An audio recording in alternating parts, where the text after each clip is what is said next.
Hi hello friends, good evening. Welcome back to our channel granny's kitchen. ఈరోజు నువ్వుల లడ్డు చాలా టేస్టీగా హెల్తీగా ఎలా ప్రిపేర్ చేసుకోవాలో చూద్దాం.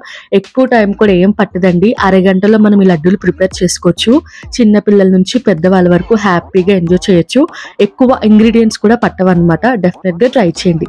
వీడియోలోకి వెళ్లే ముందు నువ్వులలో హెల్త్ బెనిఫిట్స్ ఏంటో చూసేయండి. ఇక్కడ నేను అర కేజీ నువ్వులు, అర కేజీ బెల్లం తీసుకున్నాను. నువ్వులు ఎంతైతే తీసుకుంటామో బెల్లం కూడా అంతే క్వాంటిటీ తీసుకోవాలి. 3 ఇలాచీ యాడ్ చేస్తున్నాను మంచి ఫ్లేవర్ కోసం. నువ్వులు బెల్లం పక్కన పెట్టేసుకుని ఇప్పుడు ఒక ప్యాన్ తీసుకుని అందులోకి 1 కప్పు నువ్వులు యాడ్ చేసుకోండి. నువ్వులు యాడ్ చేశాక మంటని లో ఫ్లేమ్ లో పెట్టేసి ఈవెన్ గా ఫ్రై చేసుకోవాలి. 5 నిమిషాలు లో ఫ్లేమ్ లో ఫ్రై చేసుకుంటే నువ్వులు చక్కగా ఫ్రై అయిపోతాయి. ఫ్రై అయిపోయిన తర్వాత పక్కన పెట్టేసుకోండి. వేడిగా మనం నువ్వుల్ని గ్రైండ్ చేయకూడదు, చల్లారిన తర్వాతే నువ్వుల్ని గ్రైండ్ చేసుకోవాలి. ఈ లోపు దంచి పెట్టుకున్న బెల్లాన్ని ఇందులోకి యాడ్ చేసుకుని 3 ఇలాచీ యాడ్ చేయండి. మంచి ఫ్లేవర్ని ఇస్తుంది. స్కిప్ చేయకుండా యాడ్ చేసుకోండి.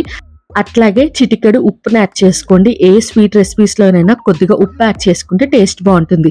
బెల్లం నీట్ గా గ్రైండ్ చేసుకున్న తర్వాత చల్లారిన నువ్వులు యాడ్ చేసుకుని కొద్దిగా మిక్స్ చేసుకుంటూ పౌడర్ కింద గ్రైండ్ చేసుకోండి.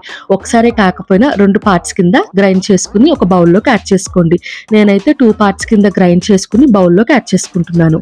గ్రైండ్ చేసుకున్నంత బౌల్లోకి యాడ్ చేశాక 5 టేబుల్ స్పూన్స్ గీని యాడ్ చేసుకోండి. ఇష్టం లేకపోతే స్కిప్ చేసేయండి. గీని యాడ్ చేసుకుంటే మంచి ఫ్లేవర్ గా ఉంటుంది లడ్డు. అలాగే మన హెల్త్ కి కూడా చాలా మంచిది.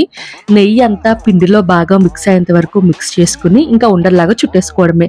ఉండలు చుట్టుకోవడం కొంచెం కష్టమే. చేతికి కొంచెం గీ అప్లై చేసుకుని ఉండలు చుట్టుకుంటే చేతికి అంటుకోకుండా ఉంటుందన్నమాట.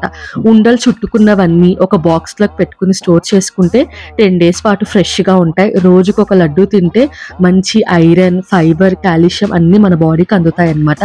చాలా టేస్టీగా ఉంటుందండి. డెఫినెట్ గా ట్రై చేయండి. చిన్నపిల్లలకి మనం స్నాక్ బాక్స్ లో కూడా పెట్టొచ్చు.